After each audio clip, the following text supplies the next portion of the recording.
So everybody has that one relative that's always on trash, always stirring up stuff, always got to be starting something. They gotta be starting something. Y'all know what I'm talking about. The relative that comes to the family gathering and gets drunk and cusses everybody out and leaves. So it's easy to really just think of that person and think of that as an individual issue, like that person is drama. But when you think about that drama, where does it really come from? Because what's likely happening is that that person has grown up in a state of chaos. Okay, and so when safety and stability and peace and tranquility is around, they don't know how to deal with that because that has nothing to do with their upbringing, and they were trained to feel comfortable in a space of chaos. So when they're not in a chaotic situation, they create one. Because now that everyone is upset, now that everyone is unstable, now that everyone feels insecure, they don't feel alone in that upset, that instability, and that insecurity. So the next time you have an encounter with somebody like this, just understand that it's not you. And it's not even necessarily them. It's the chaos that they grew up in and the fact that they haven't had an interaction with healing. So a lot of times especially as parents, like I'm not a parent, but I am an auntie and I think I'm a decent one. I could be better. But what I see with my siblings is that they really work very hard to give their children everything that they didn't have. So it's like you look at my nieces and nephews and they've got iPads, they've got iPads, they've got iPhones, they got whatever, the latest, whatever it is, they got it. It's a toy, it's an app, whatever, they got it. Because, me and all my siblings grew up impoverished.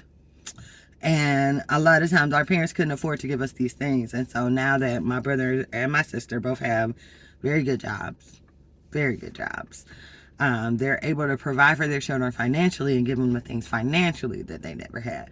They're able to give them things like family vacations that they maybe didn't have a chance to do.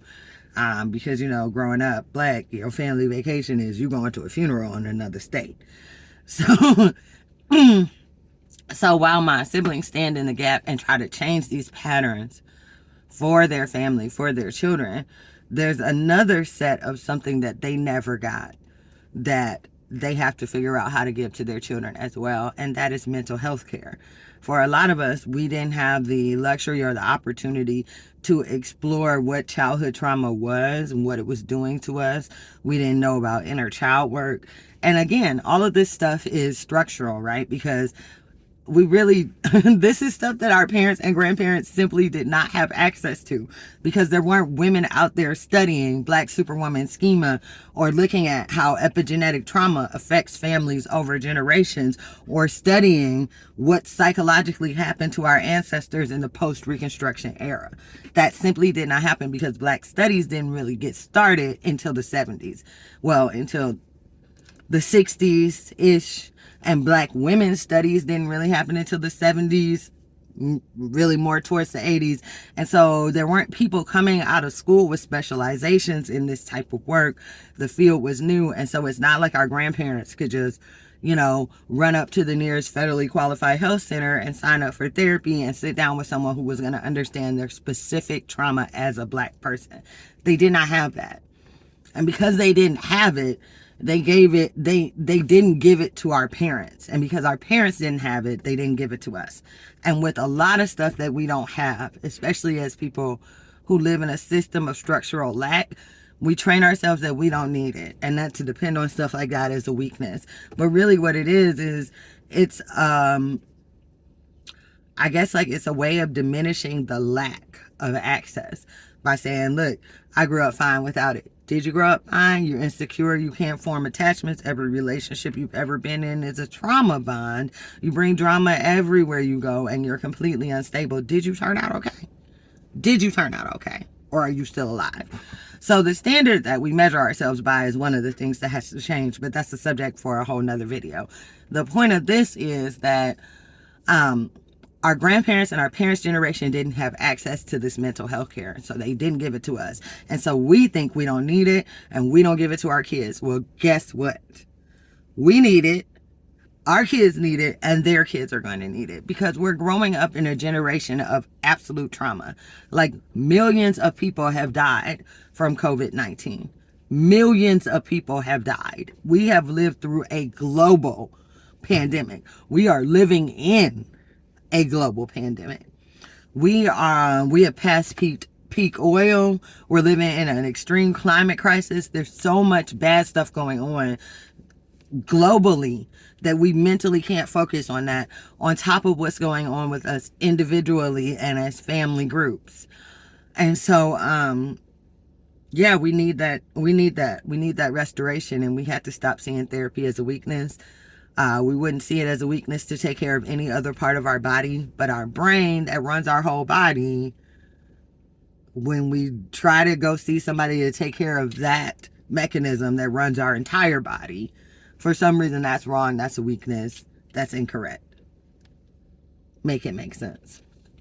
So anyway, I got totally off track. All right, so anyway, how this relates to Black trauma and Black drama is that, generationally speaking, the structure that we have lived in has forced us into more and more traumatic situations. Like, take for example the man in the house rule, which was developed as part of the Welfare Act in the 1930s, post the Great Depression. So my grandmother was a Great Depression era baby. For a lot of y'all, your grandparents, or maybe great grandparents if you young, shout out to my young viewers, were Depression era babies. And so they came into the world under this man in the house rule. So during the Great Migration, which was when a bunch of Black people fled terrorism, domestic terrorism in the South, for a chance at their children seeing adulthood in the North, which is just a whole nother level of trauma that, again, we're not going to get into in this one. They got up here and it wasn't what it seemed. There weren't enough jobs, there wasn't enough employment, and so a lot of people ended up in these housing projects that they built specifically for the Black people that were moving north through the Great Migration. And the reason why they ended up in these housing projects and on welfare was because, like, when you were in the South and you were on a sharecrop and you had 8-9 kids, that was fine, because it was more mouths to feed, but it was also more hands to work the land. And so you had more of a chance of self-sufficiency. When you came up north, you couldn't own land. You couldn't own houses because people wouldn't sell houses to you. You had to buy on contract. You had absolutely no equity. You could make 29 out of 30 payments and then miss the 30th one and lose your house. Excuse me. So a lot of Black families, especially larger families, were forced into projects where there was this man in the house rule that said that if you had a man in the house, that you basically didn't need welfare because the man in your house should be supporting you. It didn't matter if that was your husband, your partner, your brother, whatever. There was a man in the house, a grown man in the house, then they should be supporting you, because sexism. And so these social workers were allowed to enforce this man in the house rule. The social workers were mainly white women, by the way, by keeping tabs on their high risk welfare cases. So high risk would be somebody that was like a single parent, or a single parent and the child of a single parent was considered promiscuous, and that was an actual medical diagnosis. Look it up. But in those situations, the social worker could just pop up on you at any time and check and see if you had a man in the house. So even if you did have an old man, if you had a common law marriage, which was not legally recognized by the state you were from, like Mississippi or Georgia or Alabama, where that stuff was very, very common, then when you came up north, you probably also did not bother to go register with the court and get a marriage license that was going to cost as much as a month's rent. And so now you're shacking up, right? You got a man in the house. So what you're forced to do is choose between, am I going to get welfare and be able to feed my children, or am I going to keep this man in my house who is my partner, who is the father of my children, even though I know that his sole income is not enough to feed all of us, and starve? And that led to a lot of Black mothers raising children without the men in the home, because the men weren't able to play their part as a supporter and provider and be a vital part of their family or even in the house with their own children, psychologically this was damaging to them too. And that's how we have this like toxic black masculinity that we have, where black men are constantly feeling the need to prove themselves because they're constantly being emasculated, and they're looking for emasculation from us as black women because that's what they've been trained to expect by their mothers, because black women raise their daughters and baby their sons, which teaches sons that you are not necessary, you're superfluous. So now you've got this family where all the children have grown up without a father in the home, with the mother doing double duty, with the father around sometimes, possibly because of self-esteem issues that he's having, or constantly dealing with an emasculating world that's cutting him down and not letting him be a full person. He may have developed some sort of alcohol or drug dependency. The mother may have developed some sort of alcohol or drug dependency. That's when you start to get these crimes of power that come in, right? And so when we, trigger warning, sexual assault, when we talk about sexual abuse and childhood sexual abuse, which like I was a survivor of myself, when I look back and I a lot of times when that happens, it's somebody in the family that's been abusing the child. That was what happened in my case. But when I look back on the family member who did sexually abuse me, and I think about what they must have been through growing up as a black man up south in Kentucky, and then going on into the military and risking his life every day for a country that did not care about him. It doesn't excuse the things that he did, but I understand why it may have taken his sense of power away. And when people are sexual abusers, especially when it's adults abusing children, it's not about sex, it's not about desire, it's about power. It's about dominating someone who can't fight back and claiming your own power in that way. The same with physical abuse. It's about power. It's a way for people to feel like they can take their power back. And so in all this emasculation and sense of powerlessness, then you have these men, and sometimes women too, who become predators and prey on younger generations. So now you've got kids growing up and they've had childhood sexual assault. And because of the way that we, again, raise our daughters and baby our sons, when it comes down to protecting a black woman or child versus protecting this black man, we have been socially conditioned to protect the grown man over the little girl, because we don't want to call the cops, because if the cops come, that person could die. And yeah, they did something bad, but do they really deserve to die? I'm not saying I feel this way. I'm just saying these are the rationalizations that happen. So then you have someone like me who was sexually abused as a child, who grows up as to continue to be sexually abused as a teen, and to not know how to form healthy attachments as an adult, and to deal with depression and severe anxiety issues and a feeling of unsafety and instability my entire life, because of the healing that this ancestor did not get when he was feeling mistreated and emasculated and powerless. Whereas if he could have gone to therapy, maybe he would not have abused me. And if I had not been abused, maybe I would have had something else to offer my nieces and nephews other than the perspective of someone that's abused. And now that I have been through therapy, in therapy, and done some inner child work, I can understand how these patterns of thinking have really shaped the way I think and the way I see the world. I understand that I was participating in this very destructive habit of slut shaming our young women and putting it on really our children's shoulders to make sure that they're not preyed upon or sexually abused by grown men, instead of holding those grown men accountable for it, because that's what happened to me. That was what was normalized. It doesn't mean that that's what was normal. But just throwing myself under the bus and using myself as an example. As a grown woman, I grew up in chaos. And as a grown woman, I struggle with chaos now. Like, I can't keep my room clean to save my life. I'm 38 years old and I cannot keep my room clean. Okay. I have very little balance. Either my stuff is like immaculately organized or it's a whole complete mess.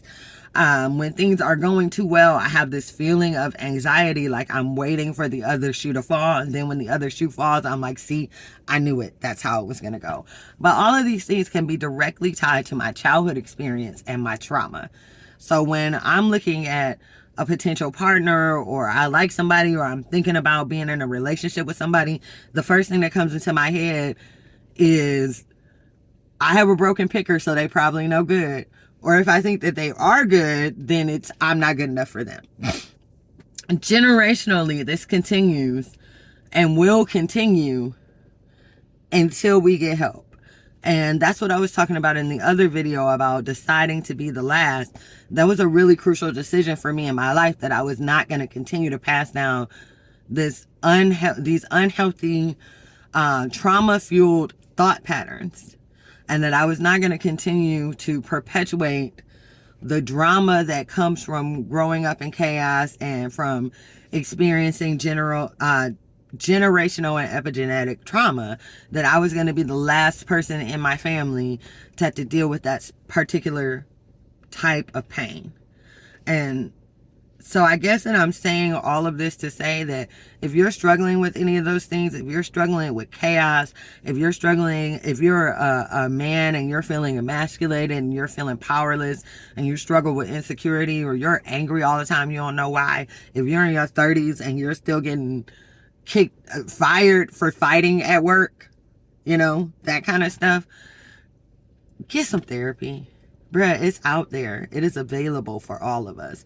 There's these things called federally qualified health centers, and the federal government pays for these places, and they all have sliding scale mental health. They call it behavioral health, but mental health and behavioral health care services available. So sometimes, depending on what kind of money you make, you can get a therapy session for as low as $10 a session. You can just look up FQHC near me, federally qualified health center near me, or a federally qualified health center, and put your zip code in, and it will tell you all the ones in your area. Make a call, make an appointment, do an intake appointment, and see somebody, talk to somebody, because we don't have to keep these things. They're an inheritance and they're a legacy, and they're what our parents gave us because they're what our parents had. But we have something that our parents and grandparents did not have, and that is access. Access to care, access to quality care, and the ability to advocate for ourselves, even in the mental health and behavioral health field. So why not take advantage of that? Or we can continue like we've been doing, pass this trauma and drama on down to our kids, their grandkids, and continue the situations that we've always had. We can keep these patterns the same. We can keep telling our kids, don't be alone with that uncle or that cousin. Or we can really step up and protect the children, but also tell that adult, look, you need help. You can't be around me and my family because you're a danger to my family. And honestly, you're a danger to yourself. So that is an option. And so I just wanted to jump on for a second, 18 minutes or so today, and really talk about the link between Black drama and Black trauma, and say that if you are a person who feels like you are constantly embroiled in drama and you don't know why, you're like, am I the drama? I don't think I'm the drama.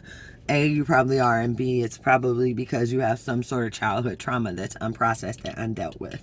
Now, when you deal with that trauma, it doesn't mean that the drama will go away entirely, but it does make it easier to see these intervention points where you can step back and say, okay, I'm not going to react out of the trauma. I'm not going to react out. My inner child is not in control. Baby me does not have the wheel. And life is not happening to me, right? I'm living my life. Life is not happening to me, and I'm not a victim of my circumstances, and I don't have to let these patterns continue. So I hope this was helpful for somebody somewhere. My name is Asia, and I am a Black millennial woman living with complex PTSD and walking with God. If you enjoyed this video or you think anything I said was helpful, leave a thumbs up, put a comment in the little comment box, or just like whatever, like and subscribe. I'm really bad at this, but I'm on a journey of obedience, and God told me to start putting myself out there in video form and to share just some of these life lessons that I've learned along the way with others. So that's what I'm trying to do. And if this benefited you, like I said, like, subscribe, send it to a friend, send a thumbs up, send me a smoke signal or a carrier pigeon. I might eat the pigeon, but that's okay.